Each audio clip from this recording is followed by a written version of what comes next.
ফেব্রুয়ারি মাস মানেই ভালোবাসার মাস, আর 14ই ফেব্রুয়ারি হলো ভালোবাসার দিন, অর্থাৎ ভ্যালেন্টাইন্স ডে।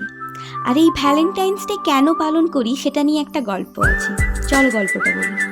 রোমের রাজা ও আরেকজন সাধুকে নিয়ে গল্পটা শুরু।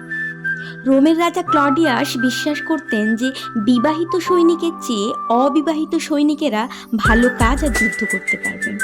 তাই তিনি তার রাজ্যে ঘোষণা করেছিলেন যে কোনো সৈনিকই বিয়ে করতে পারবেন না, আর যে বিয়ে করবে তার কঠোর শাস্তি হবে। কিন্তু এই ঘোষণাতে কোনো সৈনিকই খুশি ছিলেন না। তাই রোমের সেন্ট ভ্যালেন্টাইন নামে একজনের সাহায্য নিয়ে প্রায় সমস্ত সৈন্য তার প্রেমিকাকে বিয়ে করতে সক্ষম হয়েছিল। কিন্তু এই কথা রাজা ক্লডিয়াস জানতে পেরে যান। তাই ভ্যালেন্টাইনকে কারাগারে বন্দি করেন এবং মৃত্যুদণ্ড দেন। কারাগারে বন্দি থাকাকালীন এক জেলারের নাম ছিল অ্যাশোরিয়াস, তার একজন অন্ধ মেয়ে ছিল। সেই অন্ধ মেয়ের চোখটা ভালো করে দেন ভ্যালেন্টাইন। এরপর ভ্যালেন্টাইনের সাথে অ্যাশোরিয়াসের মেয়ের একটা প্রেমের সম্পর্ক তৈরি হয়। আর এইদিকে ভ্যালেন্টাইনের 14ই ফেব্রুয়ারি ফাঁসির সাজা হয়।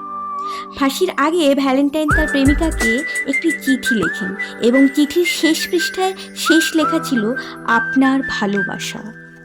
মানুষ আজও এই শব্দ দুটো ভোলেনি। তাই 14ই ফেব্রুয়ারি সমস্ত প্রেমিক প্রেমিকা তার ভালোবাসার মানুষকে ফুল, চকলেট উপহার দিয়ে ভালোবাসা প্রকাশ করে।